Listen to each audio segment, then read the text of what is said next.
चांद है आफताब है बच्चे, चांद है आफताब है बच्चे, रोशनी की किताब है बच्चे। और अपने स्कूल जब ये जाते हैं ऐसा लगता गुलाब है बच्चे। अपनी मस्ती की पाठशाला में अपने मन के नवाब है बच्चे। क्या फरिश्ते किसी ने देखे हैं, कितना अच्छा जवाब है बच्चे। परम आदरणीय सम्माननीय Shri RP Singh ji, president SMC schools, और यहाँ पर विराजमान आदरणीय श्रीमती इंदु सिंह जी, दिशिता महिला मंडल अध्यक्ष, और मैम श्रीमती पूनम वार्ष्णेय जी, श्री सुनील सिंह जी, हमारे प्रणव सोनी जी, मृदुल भारद्वाज जी, और उपस्थित सभी लोगों को मेरा सादर नमस्कार प्रणाम। यहाँ पर पधारे हुए दूर दराज गांवों से हमारे आदरणीय अभिभावकगण और जो भी दूसरे अधिकारीगण उपस्थित हैं, आप सभी को मेरा सादर नमस्कार। विद्यालय परिवार आप सभी का अभिनंदन करता है, स्वागत करता है। और मैं चाहूंगा कि जोरदार तालियों से एक बार सभी का स्वागत अभिनंदन होना चाहिए। जहां तक इस विद्यालय की बात है तो मैं कुछ तथ्यपरक चीजें आपके सामने प्रस्तुत कर दूं। सबसे पहले तो इस विद्यालय में 990 बच्चे हैं। आपकी जानकारियों के लिए इन बातों को साझा करता हूं। और इसमें से केवल 22 बच्चे हमारे परमानेंट एम्प्लॉय के बच्चे हैं, बाकी 541 बच्चे हमारे कैजुअल परिवार से हैं, और इसके बाद 427 बच्चे हमारे आउटसाइडर्स हैं। कुल मिला के हमारा जो स्टाफ है वो 41 लोगों का, जो हमारे कर्मचारी हैं 41 लोग हैं वहाँ पर, और इसमें 32 हमारे जो है टीचर्स हैं, साथ में 3 हमारे जो है एडमिनिस्ट्रेटिव स्टाफ हैं। इसके अलावा 6 लोग जो है वो सपोर्टिंग स्टाफ के रूप में काम करते हैं। तो ये हमारे विद्यालय का संक्षिप्त परिचय है। और आपको ले चलता हूँ एकेडमिक की तरफ, क्योंकि अचीवमेंट्स की जब बात होती है तो सबसे पहले हम एकेडमिक की चर्चा करते हैं। और मैं आपको बता दूं कि पिछले साल प्री बोर्ड में बोर्ड एग्जाम में 10th क्लास का जो एग्जाम हुआ था उसमें 155 बच्चे बैठे थे, और जिसमें से 135 बच्चों ने फर्स्ट डिवीजन में एग्जाम पास किया और 20 बच्चों ने सेकेंड डिवीजन में एग्जाम पास किया। कोई सप्लीमेंट्री नहीं, थर्ड डिवीजन भी नहीं। ये हमारा छोटा सा अचीवमेंट था। इसके बाद 12th क्लास के एग्जाम में कुल मिला के 94 बच्चे अपीयर हुए थे, जिसमें से 86 बच्चे फर्स्ट क्लास थे और 8 बच्चे जो है सेकेंड डिवीजन थे। ये विद्यालय के लिए एक बड़ी गर्व की बात है। साथ ही जब कंपैरिजन होता है हमारे ग्रुप स्कूल्स में, तो आपको साझा करता हूँ इस बात के लिए कि 9 के कुल 13 स्कूल्स हमारे हैं स्टेट बोर्ड के, जिसमें हमारी 6th पोजीशन थी, और 12th के कुल मिला के 9 स्कूल्स हमारे स्टेट बोर्ड के हैं, जिसमें हमारी 3rd पोजीशन थी। तो कहने का मतलब ये है कि ये उपलब्धियां हैं, लेकिन कहते हैं कि सितारों के आगे जहां और भी हैं और इश्क के इम्तिहान और भी हैं। हमें लगातार परिश्रम करना है, लगातार आगे बढ़ना है और अच्छा करते रहना है, क्योंकि मैनेजमेंट लगातार सुविधाएं देता है और यही उम्मीद करता है कि जो एक स्वर्ण काल था हमारे विद्यालय का वो वापस आए। अब मैं चलता हूं आपको सांस्कृतिक गतिविधियों की तरफ। साल भर विद्यालय में तरह तरह की गतिविधियां होती हैं, वो को करिकुलर दूसरी और गतिविधियां, इसमें बच्चे बढ़ चढ़कर भाग लेते हैं।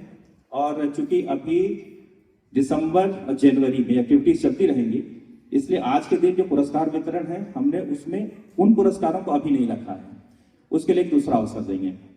इसके अलावा गवर्नमेंट की तरफ से बहुत सारे सर्कुलर्स आते हैं, जिसमें हमने 2 सप्ताह का एक जो है संक्रामक रोगों से संबंधित क्विज, पोयम रेसिटेशन या फिर निबंध और दूसरी प्रतियोगिताओं का आयोजन किया था, और जिसमें बच्चों ने बढ़ चढ़कर भाग लिया था। ये तो था एकेडमिक और को करिकुलर। मैं आपको इस ड्राइंग पेंटिंग की तरफ ले चलता हूं, और विद्यालय की बड़ी खूबसूरत और बड़ी अच्छी उपलब्धियां हैं। हमारे विद्यालय की एक बच्ची जो 12th क्लास में पढ़ती है, नेहा कुमारी ने डिस्ट्रिक्ट लेवल पर प्रथम स्थान प्राप्त किया। निशा कुमारी ने डिस्ट्रिक्ट लेवल पर पहला स्थान प्राप्त किया।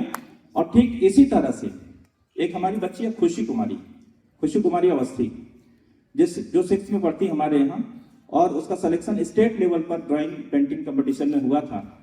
और अभी वो जो है 14 नवंबर को लखनऊ में थी, और वहां पर उसको जो है पुरस्कृत किया गया। कुल 7,500 रुपए का उसको चेक मिला और 2,000 रुपए अतिरिक्त प्राप्त हुए और वहां पर वो सांत्वना पुरस्कार के लिए चयनित हुई। इन सबके पीछे कोई ना कोई ऐसी शख्सियत है जिसको हम याद करते हैं और उनका भी जिक्र होना चाहिए। Shri Arvind Tiwari ji. Shri Arvind Tiwari district level teachers अगर खुद अपीयर होता है एग्जाम में तो टीचर के लिए बड़ा कठिन है, लेकिन Shri Arvind Tiwari ji district level drawing painting competition में गए और वहां उन्होंने प्रथम स्थान प्राप्त किया। तो मैं चाहूंगी कि श्री अरविंद तिवारी जी के लिए भी जोरदार तालियां होनी चाहिए।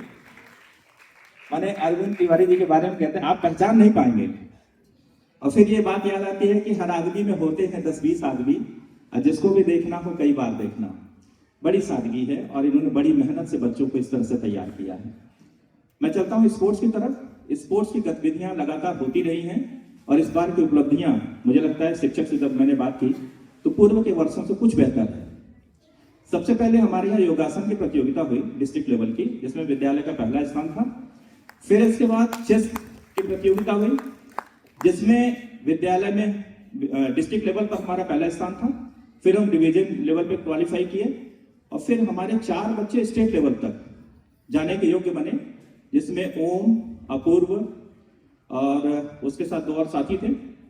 तो वो 4 बच्चे जो है स्टेट लेवल के लिए क्वालिफाई हुए। इसी तरह से स्विमिंग प्रतियोगिता में डिस्ट्रिक्ट लेवल पर हमारा पहला स्थान था। फिर इसके बाद हम लोग डिवीजन लेवल पे गए, चुनार में जो प्रतियोगिता हुई और इसके बाद स्टेट लेवल के लिए हम लोग क्वालिफाई हुए और वहां पर सुरेश विश्वकर्मा और मुकेश विश्वकर्मा ने अच्छा परफॉर्मेंस दिया, जिसमें सुरेश को द्वितीय स्थान प्राप्त हुआ 4x100 back stroke relay race में और उसे सिल्वर मेडल प्राप्त हुआ। तो ये विद्यालय के लिए स्पोर्ट्स में बड़ी अच्छी उपलब्धियां थी। खासकर हमने ऊर्जांचल जोन की एक बड़ी प्रतियोगिता अपने विद्यालय में रखी थी, जिसमें आसपास के 5 विद्यालय भाग लिए और लगभग 200 प्रतिभागी थे। उसमें कुल मिला के 63 प्रतियोगिताएं हुई थी, जिसमें विद्यालय ने 23 स्वर्ण पदक, 19 रजत पदक और 17 जो है कांस्य पदक प्राप्त किया। ये भी हमारे लिए बड़े गर्व की बात थी। इसी तरह से डिस्ट्रिक्ट लेवल की जो स्पोर्ट्स प्रतियोगिता एथलेटिक्स प्रतियोगिता हुई ओबरा में, वहां पर भी हमने 3 गोल्ड मेडल प्राप्त किया था, 4 सिल्वर मेडल और 4 जो है ब्रॉन्ज मेडल प्राप्त किया था। तो इस तरह से लगातार हमारे बच्चे मेहनत करते गए, परिश्रम करते गए। मैं इसी मन से उन लोगों का भी नाम लेना चाहूंगा जो लोग इनके पीछे लगातार लगे रहे। श्री बीएल पाठक जी, श्रीमती इंदु सिंह जी, इनके लगातार प्रयास से बच्चे इस स्तर तक पहुंच पाए। साइंस एग्जीबिशन जो कि थोड़ा टफ क्षेत्र है हमारे लिए, लेकिन क्लब लेवल पर हमने स्कूल में ऑर्गेनाइज किया और इसके बाद हमारे बच्चे 2 ग्रुप हमारा जो है डिस्ट्रिक्ट लेवल पे गया। वहां पर जूनियर लेवल पे हमको सब 2nd पोजीशन प्राप्त हुई और गवर्नमेंट की तरफ से 3,000 का पुरस्कार बच्चों को प्राप्त हुआ। उसमें श्री जीके सिंह जी और श्री विजय शंकर जी का महत्वपूर्ण योगदान था। और इस तरह से साइंस के क्षेत्र में भी हम लोगों ने लगातार उपलब्धियां हासिल की हैं। कुछ स्कूल में नवाचार चल रहा है सर, और जो हमारे पेरेंट्स बैठे हैं उनको भी बता दूं कि ये ऐसी चीजें हैं जो दिनों दिन हम लोगों को अपडेट कर रही हैं तकनीकी रूप से और दूसरे आधार पे। अभी टीचर्स का कैपेसिटी बिल्डिंग ट्रेनिंग चल रही है, ऑनलाइन चल रही है और पिछले साल से कुछ टीचर्स को हमने ऑफलाइन भी मैनेजमेंट ने और सीओ मैम ने कोशिश किया कि ऑफलाइन भी बुलाया जाए। तो इस बार एक नई चीज जो हुई है कि ज्ञानोदया में हमारे टीचर्स को जाने का अवसर मिल रहा है। ये बहुत बड़ी बात है। और फिर इसी तरह से ERP एक प्लेटफॉर्म बन गया जहां पर पेरेंट्स बच्चों के बारे में सारा अपडेट ले सकते हैं, उनके बारे में जानकारियां ले सकते हैं कि उनको क्या होमवर्क मिल रहा है, क्या कार्य मिल रहा है, प्रोजेक्ट मिल रहा है और भी दूसरी जानकारियां। क्योंकि कई फेज में है वो ERP, तो 2nd फेज में आपको फीस के बारे में और TC के बारे में दूसरी जानकारियां मिलेंगी। लेकिन ये लगातार प्रयास चल रहा है। अभी एक और प्रयास हो रहा है सर, बच्चों का जो है साइकोमेट्रिक टेस्ट हो रहा है, बहुत सारे बच्चों ने क्वालिफाई किया है इसको। और दूसरा जो है बच्चों की काउंसलिंग, कैरियर काउंसलिंग, वो भी ऑनलाइन काउंसलिंग शुरू होने वाली है। तो वो भी बच्चों के लिए और परिवार के लिए बेहतर अवसर है ताकि बच्चे ठीक से अपीयर हों और अपने कैरियर के बारे में सही चुनाव कर सकें। फिर विद्यालय के बारे में बताऊं आपको कि विद्यालय में हम लोग सुबह से लेके लगभग 1 घंटे की एक्स्ट्रा क्लास चलाते हैं, रिमीडियल क्लासेस बोलते हैं उसको। और इसके अलावा फिर नर्सिंग की क्लासेस चलती है, जिसमें आज की स्थिति में 33 बच्चे आ रहे हैं।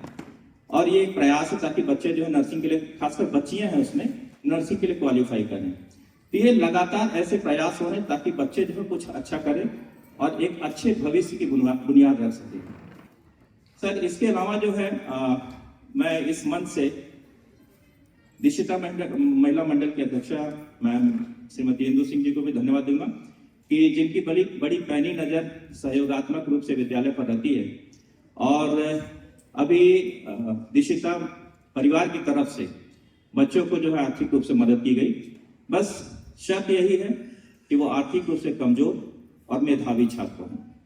तो इस तरह से मैम आपको हृदय से धन्यवाद। मैं चाहूंगा जोरदार तालियों से अभिनंदन होना चाहिए ऐसे कार्यों का। आज के कार्यक्रम के बारे में यत्र नायस्तु पूज्यन्ते एक अच्छा ऐसा टॉपिक लिया जो बड़ा रिलेवेंट है, आज के समाज से जुड़ा हुआ है। और कहते हैं ना कि जिम्मेदारी जिसके ऊपर है अगर वही विवादास्पद बन जाए तो समाज के लिए बड़ी चुनौती बन जाती है। और शायर कहते हैं कि पानी से बैर हो तो कहो प्यास क्या करे, पानी से बैर हो तो कहो प्यास क्या करे, गंदा है वर्तमान तो इतिहास क्या करे, माली के हाथ है रंगे फूलों के खून से, पकड़ा गया है जुर्म में मधुमास क्या करे। तो स्वाभाविक है कि जो भी लोग समाज में हैं जिनको उत्तरदायित्व मिला हुआ है, ऐसी प्रतिभाओं को ऐसी क्षमताओं को बराबर की हिस्सेदारी दें, आगे बढ़ने का मौका दें। और यही प्रयास आज के इस हमारे जो एनुअल डे है, वार्षिक उत्सव है, उसके द्वारा किया जा रहा है। एक सुंदर सा गुलदस्ता आपके सामने प्रस्तुत करने का प्रयास किया जाएगा जिसमें विभिन्न छवियां हैं, विभिन्न रंग हैं, विभिन्न आभाएं हैं, विभिन्न तरह की खुशबुएं हैं और जिसके आधार पर आपको एक नया आनंद और एक रोमांच प्राप्त होगा। तो मैं चाहूंगा कि हमारे शिक्षकों के लिए, टीचरों के लिए, टीचर्स के लिए जोरदार तालियों से अभिनंदन होनी चाहिए। जिन लोगों ने एक सुंदर सा गुलदस्ता आपके लिए तैयार करके रखा है। सर के लिए एक पंक्ति, 2-4 पंक्तियां उसे प्रस्तुत करूंगा। आप अर्थ निकालिएगा कि अर्थ कहां तक जाता है, क्योंकि जिस तरह से सर की स्वीकार्यता है, समाज में दखल है, हम लोगों के प्रति अपनापन है, बंधुत्व का भाव है। तो कहते हैं कि समय ने जब भी अंधेरों से दोस्ती की है, समय ने जब भी अंधेरों से दोस्ती की है, जला के अपना घर हमने रोशनी की है, जली है जब भी आग से शहर की सड़कें, मेरे ही पांव के कुछ छालों ने कुछ नमी की है। तो इस तरह की सर की सहानुभूति की आदत है। सभागार में बैठे हुए सारे बच्चों जो कि विभिन्न भूमिकाओं में यहाँ पर मौजूद हैं, हमारे शिक्षकों जो कभी कभी किसी बात को लेकर परेशान होते होंगे, लेकिन चुनौतियां तो हैं, लेकिन एक उज्जवल भविष्य की बुनियाद हम लोग रखने जा रहे हैं। तो सबके लिए और समापन की बात करता हूं कि परिंदे हौसले कायम उड़ान में रखना, हर एक निगाह तुझी पर है ध्यान में रखना, बुलंदियां तेरी हिम्मत को आजमाएंगी, परों में जान नजर आसमान में रखना, हर इम्तिहान से मंजिल करीब आती है, तू खुद को किसी इम्तिहान में रखना। धन्यवाद। जय हिंद, जय भारत। धन्यवाद सर।